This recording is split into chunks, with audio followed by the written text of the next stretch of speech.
சுருளிப்பட்டியில் அருள்மிகு ஸ்ரீ கன்னிமார் திருக்கோயில் மகாகும்பாபிஷேக விழா நடைபெற்றது.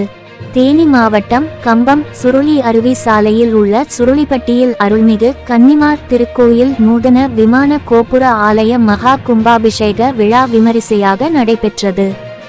இந்த விழாவிற்கு ஆண்டிப்பட்டி சட்டமன்ற உறுப்பினர் மகாராஜன் தலைமை விருந்தினராக கலந்து கொண்டு அன்னதானம் வழங்கினார். அவருக்கு விழா கமிட்டி சார்பில் சால்வை அணிவித்து சிறப்பான வரவேற்பு அளிக்கப்பட்டது. பின்னர் இந்த கும்பாபிஷேக விழாவிற்கான ஏற்பாடுகளை பெண்களே முன்னின்று சிறப்பாக நடத்தியதால் அவர்களை எம்எல்ஏ மகாராஜன் மனதார பாராட்டினார். முன்னதாக கணபதி பூஜை, மகா பூர்ணாகுதி, யாகசாலை தீபாராதனை, அம்மனுக்கு சிறப்பு அபிஷேகம் உள்ளிட்ட வைபவங்கள் நடைபெற்றன.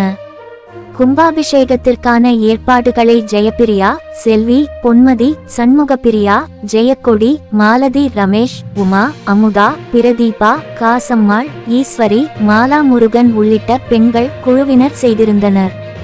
விழா கமிட்டியைச் சேர்ந்த ஜெயப்பிரியா கூறுகையில், விழாவிற்கு வருகை புரிந்த ஆண்டிப்பட்டி எம்எல்ஏ மகாராசனுக்கு நன்றியை தெரிவித்துக் கொள்கிறோம்.